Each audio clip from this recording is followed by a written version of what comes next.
Hey everyone, what's up?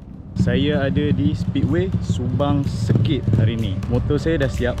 So hari ni lebih kurang macam winter test lah. Di mana saya nak try motor saya. Kalau korang nak tengok motor saya, jom.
Kalau korang nak tahu, saya accident masa bulan 11 hari tu. Saya jatuh track masa bulan 11 hari tu sebab brake depan lah. Brake depan memang barai gila. Tak boleh brake, tak makan, and then gear tak boleh nak shift. Basically saya beli motor tu dengan harga dalam lebih kurang 3,000. Saya beli, saya tukar tayar Rosso Sport, lepas tu saya terus masuk track hari tu. So kali ni saya buat elok sikit lah untuk bagi sesuai dengan track. So korang mesti nak tahu kan benda apa yang saya dah buat lepas saya jatuh hari tu. Sebenarnya saya buat tak banyak sebab duit saya pun tak banyak. So saya akan explain benda-benda yang saya buat ni lah. InsyaAllah nanti ada duit, tak pun kalau korang nak sponsor ke apa, mungkin saya akan mod lagi lah motor ni untuk betul-betul selesa. So macam yang korang semua nampak kat luar ni, saya tukar fairing lah, fairing track. Sebab hari tu saya jatuh, fairing saya basically dah retak. Saya tukar terus fairing track. Yang ni memang datang masa saya beli memang di warna hitam. So yang ni semua tak apa, InsyaAllah saya akan buat stiker motor ni bagi cun-cun sikit. So apa yang saya dah tukar hari tu, basically saya dah tukar cover set. Saya dah buang pillion punya ni lah, pillion punya footrest saya dah buang. So saya pasang ni, saya pinjam daripada Red Ahmad punya, daripada Paddock 26, kedai Paddock 26. Saya pinjam ni. Brake fluid reservoir saya buat yang ni. This is recommended by Red Ahmad daripada kedai Paddock 26. So kalau track pakai yang ni pun dah memadai sebab kita nak seringan yang mungkin. And then coolant, botol tukar yang kecil supaya dia lebih ringan. Brake hose saya dah tukar. Brake hose Aero lah, Morin, brake hose Morin.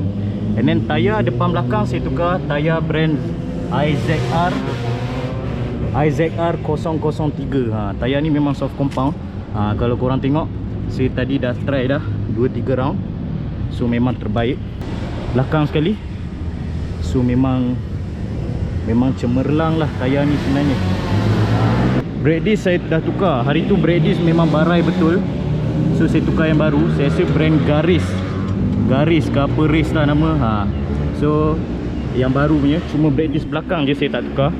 Sebab brake disc belakang nanti insyaAllah saya akan tukar nantilah.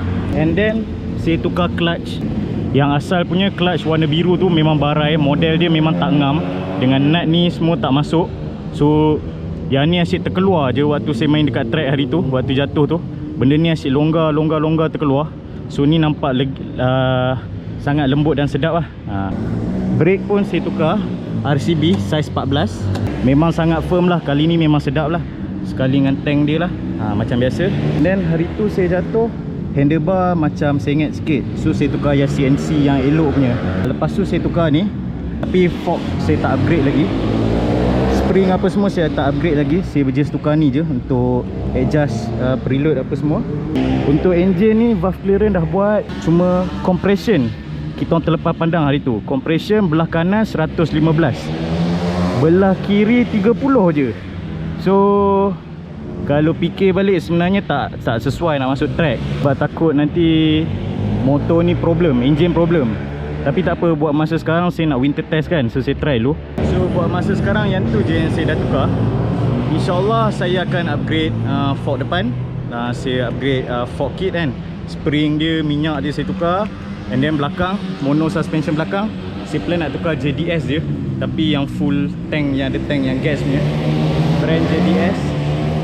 Rebound, compression semua dah ada. And then mungkin saya nak buat, saya nak pakai FDI lah, nak naik atas dyno apa semua. Tapi tu semua plan yang lama lagi lah, sebab duit saya memang tak banyak sangat sebenarnya. Tapi sebab kita nak lepas, nak main, nak training je kan, bukannya kita nak masuk race ke apa. So insyaAllah next video saya akan tunjuk footage onboard lah atas track, tengok macam mana dia punya performance. Dan insyaAllah next video tu akan ada Sifu Ray Ahmad. Sifu Ray Ahmad ni basically owner kedai Paddock 26 lah. Kedai dia boleh buat semua motor-motor convert untuk masuk track. So insyaAllah akan ada video footage dia onboard sekali. Saya rasa next project saya untuk motor ni adalah saya akan tukar stiker lah. Saya akan pasang stiker. Kalau korang nak tengok motor saya yang sebelum saya buat, dan motor tu saya jatuh dekat track, korang tekan je video dekat. So sampai di situ saja guys. Jangan lupa like, share, subscribe. Assalamualaikum.